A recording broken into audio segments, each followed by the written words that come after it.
Welcome to another episode of The Modern Hotelier. We're excited to release this episode with EHVA founder Ryan Daniel. David, what was one of your favorite takeaways from this episode? Well, for me, it's almost, if I was a GM, I would be gobbling this up, meaning that it sounds so realistic and the responses are so quick that I think this is a no-brainer for any hotel. I'm with you. I think one of my highlights was actually getting to test out EHVA myself. So stay tuned. We got an example right here, and enjoy the episode and let us know what you think. Enjoy it. Thank you for calling guest services at the Ritz-Carlton Dorado Beach. I'm Rosa. How may I assist the Karen party today? What are good dining options you have on the beach that are good for kids? We have a wonderful option called Encanto. It's a casual beach restaurant and bar located right on the beach, and it's great for kids. They also allow swimwear, so it's very convenient for a family day out. Would you like to make a reservation there? Yes. Can I get a reservation for 6:30? How many guests will be joining you for dinner at Encanto at 6:30? Let's get a reservation for me, my wife, and my daughter. So that's a total of 3 guests. Do any of you have any food allergies I should be aware of? Yes, my daughter is allergic to peanuts. I'll make sure to note that. Would you like a golf cart to pick you up at your room prior to your reservation, perhaps 15 minutes before 6:30? Yes. I'll have a golf cart arranged to pick you up at 6:15. Is there anything else I can assist you with today? Oh, I almost forgot. My wife needs towels. Can you send some more towels up to my room? I'll have that brought right up. Thank you. Is there anything else I can assist you with today? That's it. Have a great day. You too. Have a great day. Welcome to The Modern Hotelier, hospitality's most engaged podcast. I'm David Malilly. I'm Steve Karen. And I'm John Boomhofer. Steve, who do we have on the program today? Yeah, David. Today we have on Ryan Daniel. Ryan is the founder of EHVA AI. Ryan has a strong entrepreneurial background since he's been doing it since a young age, working in various industries. EHVA.ai is an artificial intelligence platform that conducts natural sounding phone conversations to help handling customer service inquiries, making reservations, and conducting interviews. The platform emphasizes a blend of heart and science, aiming to create interactions that feel more human. Welcome to the show, Ryan. Hey guys, how are you? Good. Thanks. So Ryan, we're going to go through a couple areas. We're going to do a lightning round. We're going to get to know you a little bit better, and then we're going to jump into some industry topics. Sound good? Yeah, sounds great. Let's do it. All right. What's something that you wish you were better at? Oh gosh. Podcasts. What's your most used app on your phone? Oof. Probably Slack. Got it. What's a luxury you can't live without? Good weather. Okay. What's the best piece of advice you've received? That the magic word is no. Got it. All right. Last one. What's your favorite city and why? Good question. I like Gustavia in St. Bart's, and because it's just over the top, opulent paradise, just an amazing place to be and to live your life. Great. That's great. Now we're going to dive into the more your personal background, where you grew up, things like that. So you were born and raised in L.A., is that right? Yeah, born and raised in L.A., West L.A. Yep. How did growing up in West L.A. shape who you are today? It was pretty interesting. I went to public school, and in public school, probably about 50% were non-English speaking Latinos. And I grew up speaking Spanish and doing a lot of translation in the school that didn't have the resources to be able to do it. And so, like most people that were born and raised in LA, I have a significant amount of kind of Latin influence in my life, for sure. That's great. And so you decided not to go to college and really just jump into starting your own internet company. What really kind of gave you that entrepreneurial spirit? I think how I was raised, my dad, and just kind of who I am as a person. I have a lot of interests, and I'm not, I'm not the kind of guy that could dedicate his life to really one thing, like becoming a lawyer or a doctor. I have lots of different interests, and I like to kind of dabble them in them all. And being an entrepreneur certainly, allows you that opportunity while also earning a decent income and the freedom to be creative and all of those things. So there was no question that that was the right road for me. And college certainly was not. It never really appealed to me. So now you live in Puerto Rico. What made you move to Puerto Rico? A lot of reasons there. So I was born and raised in LA, like we discussed. I'm 43. I lived in LA for 39 of those 43 years. And it was a mix kind of COVID and everything, and that made us kind of look at other better options. There's a big factor there of I've been around for 40 years or so. I should try something different. I don't want to die in the same place that I've always lived. I want to go and see the world. And we were looking around, and Puerto Rico gave us some pretty enticing tax advantages to create EHVA, and everything kind of came together, and it made a lot of sense. And I don't regret it one bit. It's awesome out here. There's a lot of great people. It's a great island that is going through some very interesting times, and I'm glad to have a front row seat to it all and do what I can to help the Puerto Rican people out.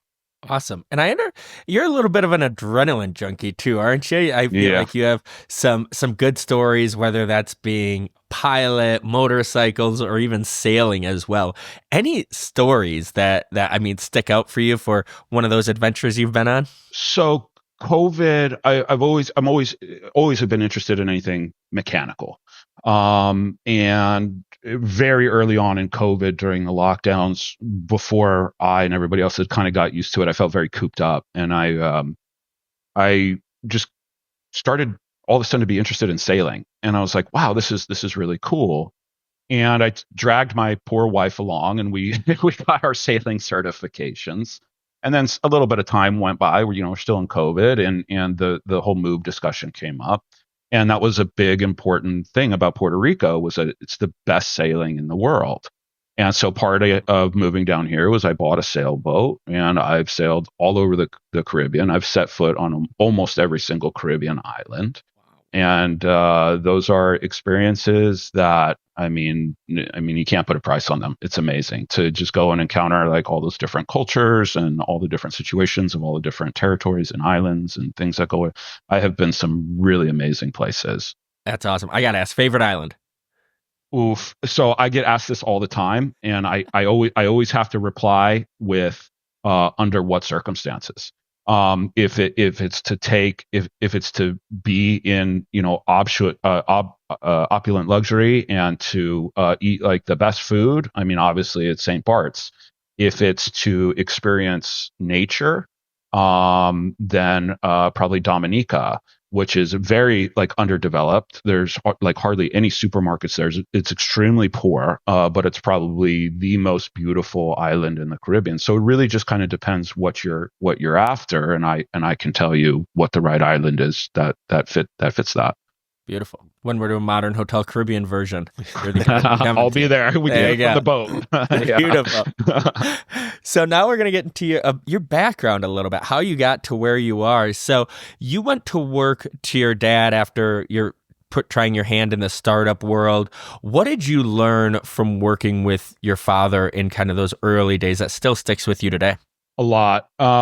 So just to give your listeners, a little bit of background. So I started my first internet company when I was 19. And this was, before the internet was what we know today. I did that for about a year, failed miserably. But before this, I had been kind of raised in the restaurant design space. To give you an idea of the scope, there's approximately 100% chance that 100% of your U.S. listeners have had at least 100 meals in a kitchen that we designed and delivered for a chain restaurant. And I was born into doing this, and my mom was the interior designer. She designed the front of the house, and my dad designed the back of the house. So in this industry, I kind of got both sides, kind of like the artistic side, but also the engineering side. And on top of that, the education on how to properly run a business and take care of clients. And it's better than any MBA program because it was a real business, and it was with real clients and real things at stake. You're selling a kitchen for $500,000 at a time or whatever, and it's got to be delivered and all of this. And so you were always under pressure. But I've been all over the country and in some cases all over the world installing kitchens, and I've done it in some very, very interesting places. And also because it's construction, you kind of walk out of that very tough. If you've been in construction, you know how tough it can get dealing with contractors. These are, kind of like a bunch of macho guys that are fighting for every dollar or whatever. And so it's trial by fire. And I wouldn't trade that for the world, because you learn, how to stick up for yourself, how not to get walked over. And in now tech business or whatever, when the time comes, I know how to diffuse or deal with a difficult situation. Thank you to all of those, projects that we installed and all the problems that we encountered on job sites, and you have to work it out.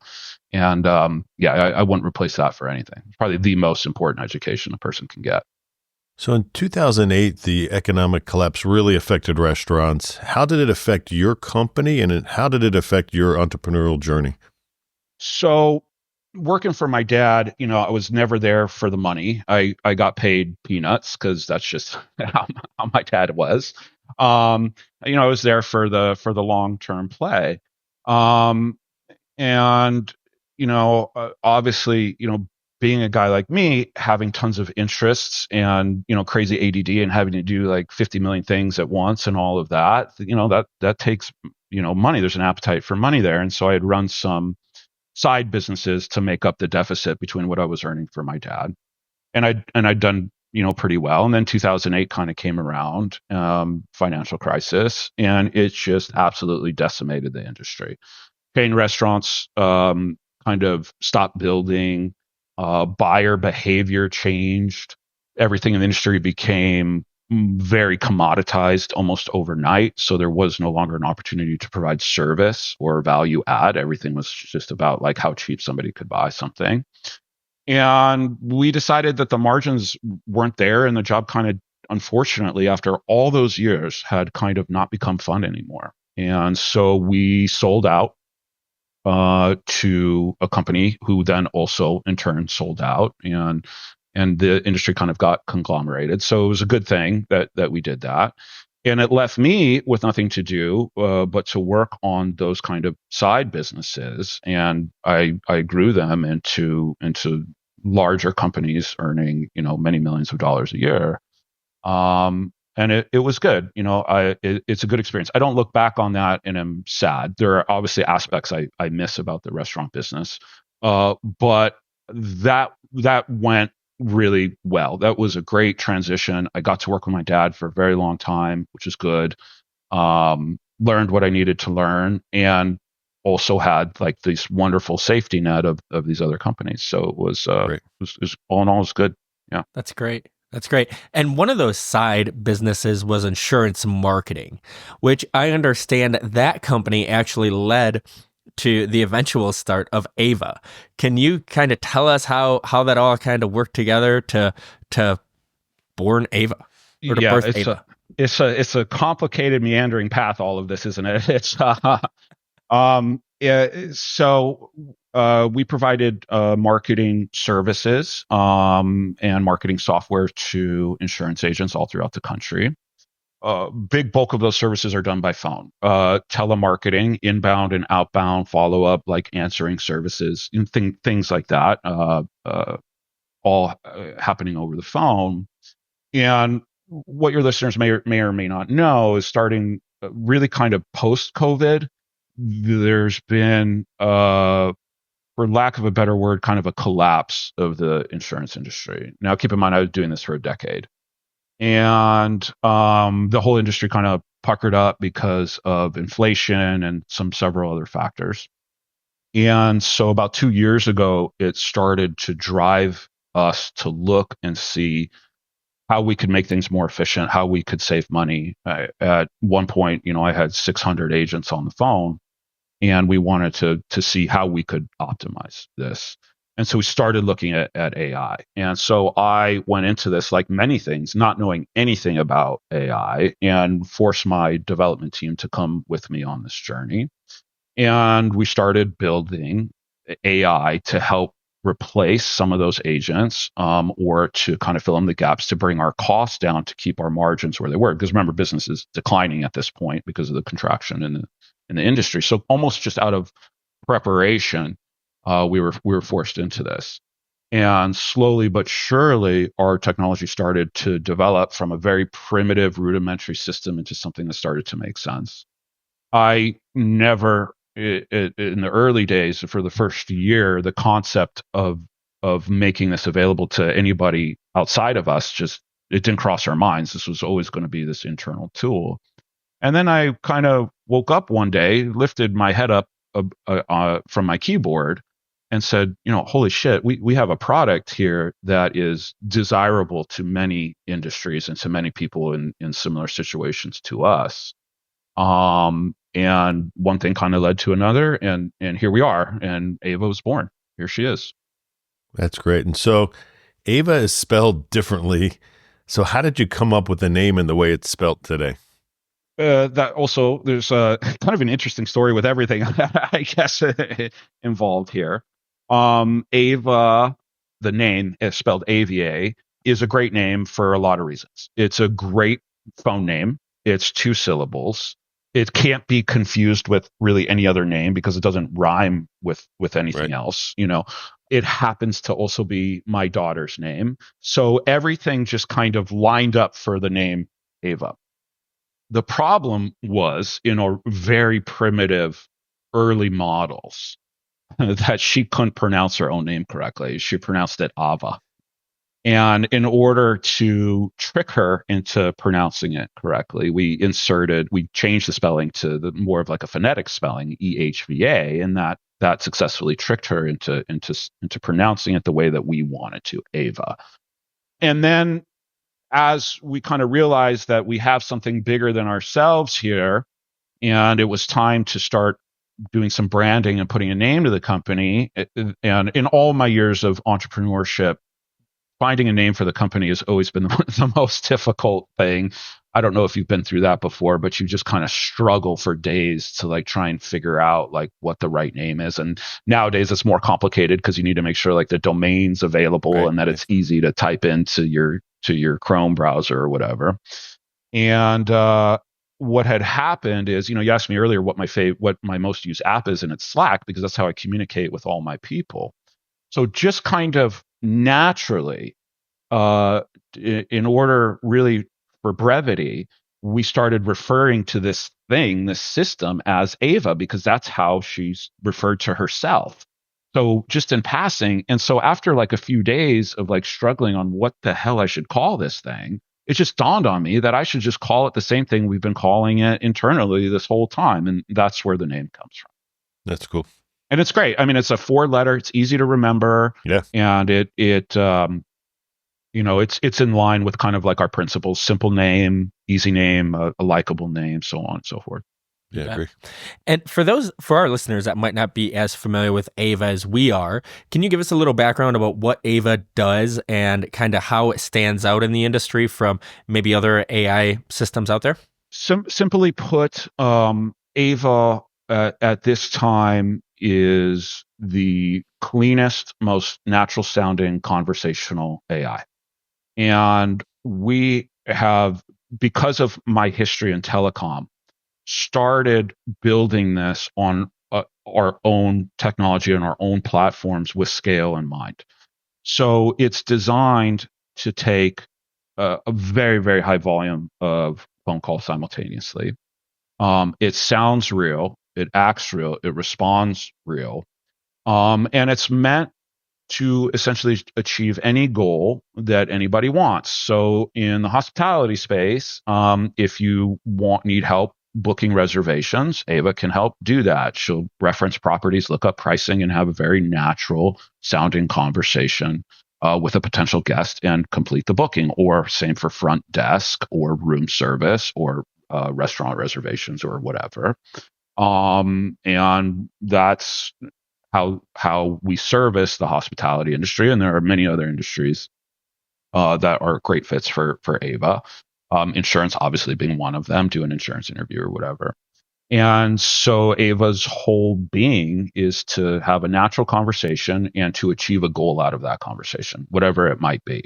Book a reservation or confirm a restaurant reservation or send towels up to a guest room. That's her whole life. That's what she's here to do, is to serve us.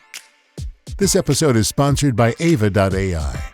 Meet Ava.ai, the leader in conversational AI. Ava handles everything by phone: reservations, front desk tasks, room service, and more. She seamlessly integrates with any PMS or booking engine, works around the clock, greets guests by name, and cuts payroll costs by at least 74%.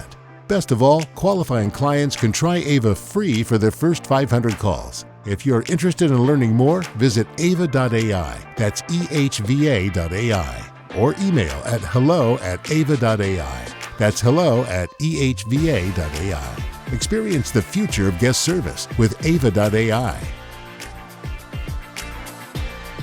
So now we're going to find out a little bit more about kind of, how Ava is helping out the industry. And I understand that we're actually going to have a live conversation between you and Ava right now. Is that right? Sure. Yeah. You guys ready? You want to talk to her? Dude, I am excited. We've never done anything like this on the podcast. So This will be a first. So let's hear it. Okay.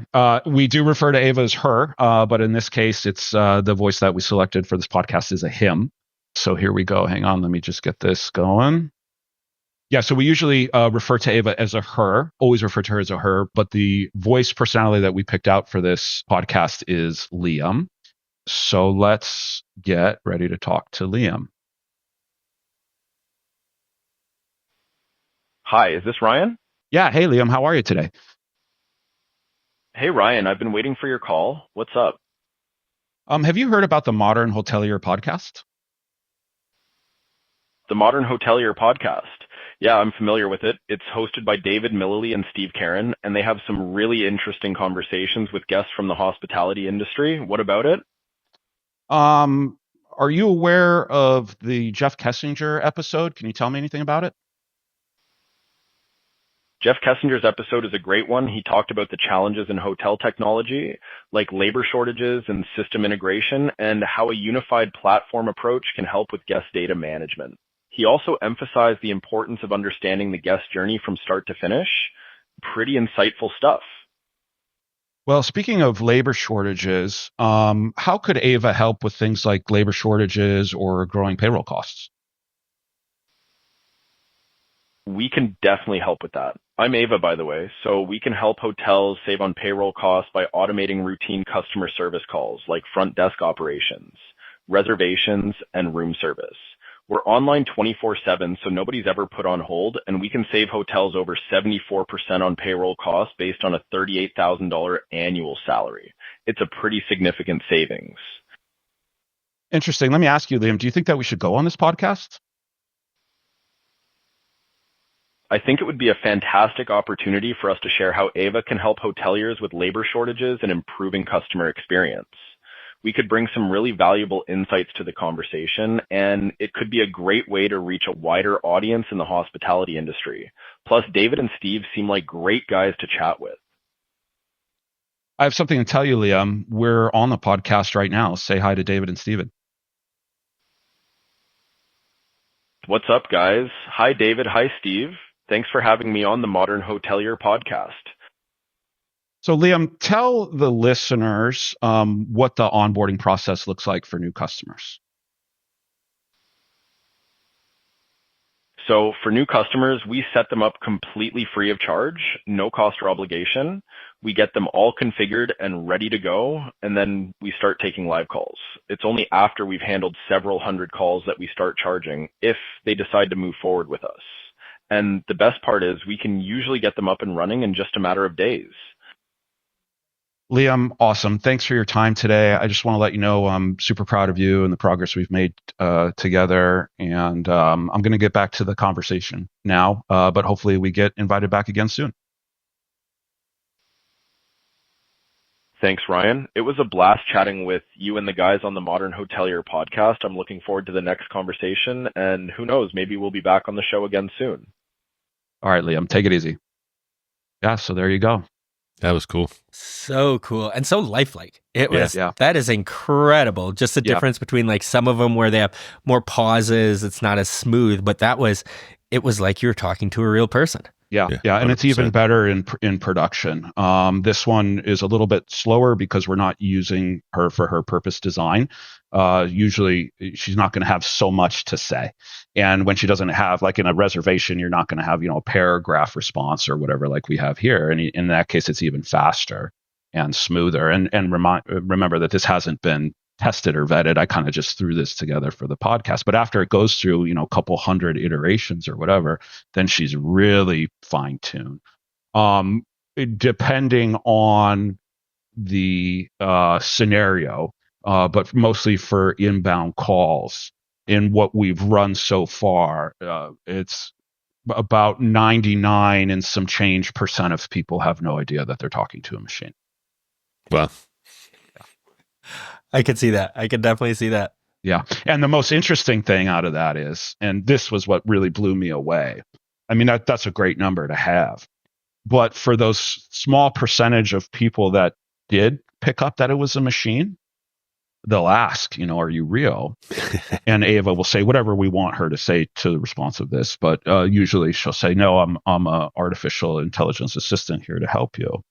And the most surprising thing is most people were like, oh, okay, cool.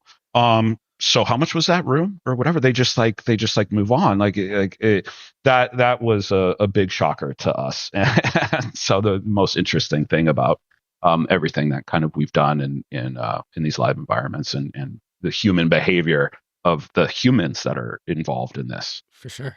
That's great. So what types of hotels do you think Ava works best with? First of all, hotels that have a reason to use Ava. Right. And we get a lot of these, and this is also deviated a lot from what I thought this was going to be from when we debuted this at High Tech. If you have a good reason, like you have a lot of turnover, something like that, this is the right fit. If you are having payroll costs and costs are going up and you need to adjust your P&L, this is definitely the right fit. We do want to make sure that there's some volume there. And we don't have a hard minimum, but depending on an interview with a potential client, we can take it further and see if it's a fit. And typically we want to give Ava, we don't want to make her life too complicated. So we don't want a client to come in and say, well, I want these 10 different conversations. We want to start with one single pain point that has some significance. So for example, if their guests are frequently calling the front desk and the front desk is struggling to answer for whatever reason, that's really what we want to focus in on. Get that set up, honed, tested, running. And then we can start something else like a reservation line or room service or whatever. So it just kind of depends on the situation. And I would suggest that if anybody that's interested in this, just reach out to me and we'll just have a simple conversation and see if Ava's the right fit for you. Makes sense. And this is so cool. Besides almost sounding like sounding like a real human being, what differentiates you, Ava, apart from other call assistant AI bots? There's a lot of guys out there trying to do this. And you kind of have to understand that there are people that have some programming experience. Maybe they've built some web applications or they've built some tools or something. And this kind of developer will go and use services out there that don't require any knowledge of AI. So, for example, they might hook up their system may be comprised of like a chat GPT AI, which you don't need anything about AI about. You just send your query or your prompt or whatever, and it sends it back. There's no really AI involved there. And they'll use kind of off the shelf services like Twilio or whatever. And when you do that, you're going to get a product that is not superior like this is. Because of my history in telecom and telecommunications and in systems administration and all of this, Ava is built on our own hardware. We don't ship out to third parties at all in most cases. Our AI is our AI that resides on our NVIDIA chips that we've purchased. Everything is under kind of one roof. And that is the magic of what makes her sound real and the difference between like the other guys that are using these kind of off the shelf services. If any of your listeners have like gone down this road, they know like the major turnoff is what we call latency, which is I say something and then there's a delay in Ava's response. And you heard a little bit about that in the hotel podcast because she had so much to say. She's not really optimized for that. And that latency is brought in because usually the creator is using GPT. So that it has to like reach out, traverse the internet, get a response, bring the audio all the way back. That adds a lot of extra time and steps. And that's where that latency comes in. And so our moat, so to speak, is the fact that from the very beginning, we dismissed GPT as a candidate to be able to do this like in our first 2 weeks. We said there's no way that this would ever work or sound real. And we started a very long, arduous process of learning how to set up our own hardware, our own models, our own speech to text and all this stuff. And that's where Ava makes the difference. And it helps on cost too, because we're not paying all these third party vendors or whatever. Right. Our cost is, significantly lower to operate Ava. That's great. And so where do you see AI call simulators going, and how do you think AI call simulators are going to change the hospitality industry? I mean, on a long enough timeline, I don't think anybody has a choice. I think that they're going to have to convert to this. I don't want anybody to think that this is going to be 100% human replacement. It will not, and it should not be. If a hotel chain calls us with a large call center, typically we'll say at the very top, 80% replacement. Keep 20%. It's good, especially now at this stage, and it will be like this for a while, to consider AI an augmentation instead of full human replacement. So that's what this does. And so I see that everybody going, especially who has a respectable amount of call volume, bringing Ava in to help digest those calls and improve the customer experience, because people don't have to wait on a hold during high volume spikes or whatever, or because you're running a skeleton crew at 2 a.m. and they're inundated or whatever. That's how I see hospitality kind of very carefully stepping into something like this, and then very slowly growing. And whether they use Ava or somebody else, the goal here is to step in and transition very slowly, very carefully, and with a high degree of trust in these models and in these machines. And if you don't do that, and if you rush in, you're going to have a bad time. And there's a lot of people that are doing that now. Got it. Agree. Makes sense. Agree. One thing I think during our intro, we ordered room service, or we ordered a restaurant reservation and things like that. The flexibility, along with not only creating a reservation on that, but also, hey, can I have some towels too? It's almost like killing two birds with one stone. It's not just, you don't have to choose one thing or the other. It can understand and recognize everything. She's very natural. We want to make sure that she's corralled. We don't want to give her too much responsibility.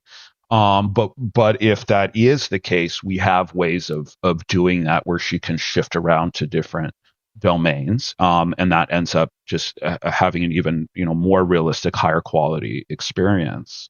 And she's free, but she's also guardrailed, so she can have kind of like an open conversation with you, but she's also guardrailed to make sure that she doesn't like go completely off the reservation or whatever. And that like fine tuning, that kind of fine guardrailing is what's responsible for such a realistic kind of natural sounding conversation.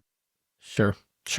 Well, that makes sense. Well, Ryan, we've been asking you the questions this whole time. This is where we turn the tables and let you ask David and I a question. Well, we've been talking, and you guys have seen the tech. I mean, what do you guys think? What do you think about what we have here? Look, for us, just like any other AI company, this is early days, right? This is just not even the beginning. This is like the preface, right? So how do you guys perceive us? Do you think that we're doing the right thing? Do you like the tech? Is there put yourself in my shoes, is there any adjustments that you would make or advice on how to better kind of attack this industry? Yeah, no, I'll start. I think you're taking the right approach. I mean, the labor shortage is huge, huge. You're taking it from an approach of it sounding realistic, and really trying to get that response time faster so people don't feel like there's that wait, because it's one thing being put on hold and there's another thing just kind of waiting. Sometimes some of the airlines, when you call, you kind of feel like, oh, like just get me. It's terrible, isn't it? And it's not just the airlines. It's like everybody you call, your cable company or your water company, or even booking a hotel. I won't say who, but some of the big boys, man, you call their lines, and it's astounding to me that they treat their potential customers in that manner. It's crazy. I have one trick for you.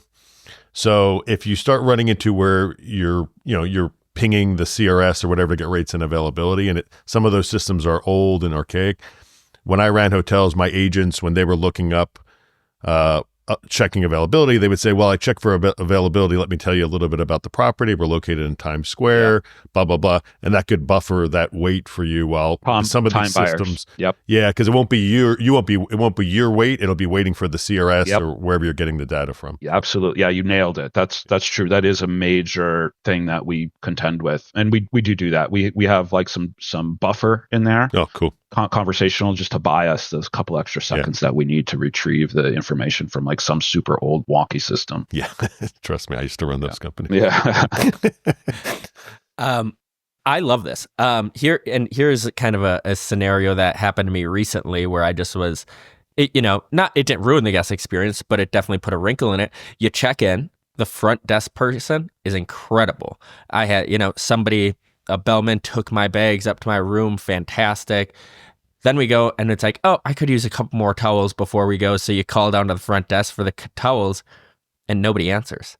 Or else it takes a super long time for somebody to answer, right? And there is no way that can really kind of ruin the guest experience a little bit when you had a great check-in, you got to your room looks great, but you just need one other thing. This just helps that so much, where you don't have to have that person who maybe, like you said, you're running on a skeleton crew, or it's late at night and you want to see what dining options are available, things like that. So I think you're on the right track. I love this kind of stuff. And, the more human-like it sounds, I think the better. I think the healthcare industry as well is a huge opportunity for you. I was just on a call with them the other day, and the wait time was horrendous. And then their AI person came on, and I'm like, this is not a real person. So, that's I think a huge opportunity for you as well. But I love what you're doing. It's so realistic, and keep up the great work. We're trying to do it, and we're trying to do it right. And for me, it's about CX. An AI is not going to do you any good if you treat your customers like crap and they get frustrated. Our kind of internal model is to fight what we call machine rage. And you've all been through machine rage. You call your cable company and they treat you like crap and put you on hold, and then somebody comes on the phone that barely speaks English and you just get so angry you want to throw your phone against the wall. Our entire reason for being is to eliminate all of that friction and do it like entirely, not leave a little bit. And so that's why we're here. That's what we're going to do. That's great. I can't wait to see Ava at the big cable companies and the big internet companies, because I feel like those are the ones that I always get stuck on the longest. Big time. So. Now that you're like along those thinking tracks, like think about how many different types of industries would benefit from this. But more importantly, how much like the general public as a whole would feel better. I mean, wouldn't you love in 20 years from now to be sitting with your kids and talk about, hey, when I was your age, we had to call and they treated us like crap. We didn't have all this AI stuff that you kids have now. I had to walk 10 miles in the snow kind of story, but about like, and it's like amazing to me that the general public like puts up with this. I guess we really just don't have a choice, but it's like, dude, you're always treated like absolute garbage from most of these companies. Not going to disagree with you on that one, Yeah. Ryan. Well, our producer, John, has been sitting by listening the whole episode, so we're going to pass it off to him for the final question before we get you out of here. All Uh-oh. like right. the main boss. One thing that I think, yeah, that's right. One thing I think you The mentioned final boss. in our pre-call, but didn't get to highlight here was the location accuracy of the voices that you have, and I think that's especially important. Yeah. In hospitality, like whether it's a resort in one island or a different area of the world, and how you guys do that, and so how you're focused on making sure that those things are accurate and are enhancing and adding to that realism. So I just wanted to have you talk about that for a second. So yeah, at the sake of sounding a little insensitive, you guys kind of know how things are nowadays. I'll just kind of disclaim that and say that part of our secret sauce is to always make sure that the voice is, because usually there's more than one, that we select for the environment and for the client that Ava is moving into is a good representation of what those voices are currently, especially in a service-oriented business like hospitality, right? If you're talking to your cable company, it doesn't matter so much because the voices there, they don't even speak English. Usually they're in the Philippines or in India or whatever. But if you're calling like a hotel, we want to make sure that the voice represents exactly who currently is answering that phone. And that's part of our secret sauce in making this sound so real. And so we will have voices that have a little bit of ethnicity to them, a little bit of culture. We make sure that we program in things like microphone puffs and lip smacking and things like that, because that's what makes it sound real. I can't tell you how many of the smaller competitors we have that select, like a voice of like a 24-year-old white girl. And the voice sounds real in a vacuum. But once you put it into context, it like totally misses the boat or whatever, right? Because it's like, oh, well, you would never encounter that in this particular business or whatever. And that does a lot for comfort, for realism. And that's a big important part that it's like everybody missed. And the reason why they missed it, because they don't have the background in telecom and CX like I do. They're programmers or guys from MIT who came up with a business plan, but never actually like dealt with handling millions of phone calls and pitching people or whatever it was. They don't know how telephonic communication ought to be. There's no art there for them. That's great. Well, that does it for another episode of The Modern Hotelier. Ryan, this is where you get to plug away, let people know how they can get in touch with you, how they can learn more about Ava. Sure. Super easy. The best thing to do is go to our website, ehva.ai, and email me directly, Ryan, RYAN, at ava.ai. That's, again, ehva.ai. I'm happy to talk to anyone and everybody about this. That's great. So that does it for another episode of The Modern Hotelier, hospitality's most engaged podcast. So whether you're watching or listening, we appreciate you and hope to see you again soon. Thanks, Ryan. You're very welcome. Been a pleasure, guys. Thank you, Ryan. Take care.